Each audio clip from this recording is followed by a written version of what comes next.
सीधा ADR2401 ने protection relay में सेटिंग को कैसे देखें और कैसे चेंज करेंगे आज देखते हैं। सबसे पहले इन दोनों बटन को एक साथ दबाने पर ये रीसेट हो जाता है और मेन पेज पे आ जाता है। अब यहाँ से हमको रिले सेटिंग देखना है, इस बटन को दबाएंगे जिससे मेजरमेंट आएगा, फिर इसको दबाएंगे तो जनरल सेटिंग आ जाएगा। जनरल सेटिंग में जा कर के फेज ओवर करंट आ जाएगा। फेज ओवर करंट अगर हमको देखना है तो इस बटन को दबाएंगे, अगर चेंज करना हो तो इस बटन को दबाएंगे। अगर इसे फेज ओवर करंट को देखना है कि कितना सेटिंग पड़ी हुई है तो इस बटन को दबाने से दिख जाए। IP > 1 इनेबल यस है, इसको और IP > 1 87% है। TMS इसका 0.060 है।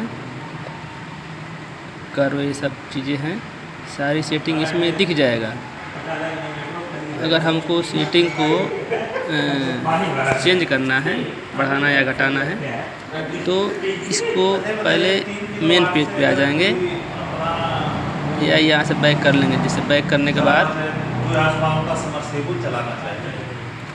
फेज ओवर करंट पे आ जाए। फेज ओवर करंट को अगर सेटिंग को हमें चेंज करना है तो इस बटन को दबाएंगे। इसे पासवर्ड में आएगा, पासवर्ड जो डालेगा डाल देंगे। सब पासवर्ड 00 है तो लास्ट में 0 डाल देंगे। इससे माइनस होगा, इससे प्लस होगा। अब इसको इसे सेव करेंगे तो ये खुल गया। अगर इस IP > 1 इनेबल को यस है, पहले से यस है, अगर हमको नो करना है तो इसको करेंगे, इसे यस या इसे नो हो जाएगा। पहले यस था, यस कर दिए, इस बटन से सेव कर देंगे। सेव हो गया। 87% है ये।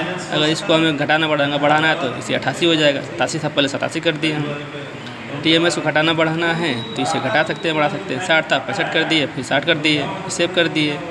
बाकी सारी सेटिंग ऐसे ही चेंज हो जाएगी। फिर इसे सेव करते जाएंगे, सेव करते जाएंगे। चेंज करना है तो ये डायरेक्टिव है, सब चेंज हो जाएगा। ये भी चेंज हो जाएगा, चेंज करना चाहेंगे तो। डिसेबल्ड है, यस है तो यस रहने 300% है, 300% रहने देते हैं। इसे सेट करने के बाद ये आ गया फॉर सेव, रीसेट और कैंसिल। यहाँ से इस बटन को दबाएंगे, ये लेफ्ट एरो को दबाएंगे, लिखा है लेफ्ट एरो को दबाने पर ये सेव हो जाएगा। तो इससे सेव कर देंगे। अगर कैंसिल करना हो तो रीसेट बटन दबा के कैंसिल कर देंगे।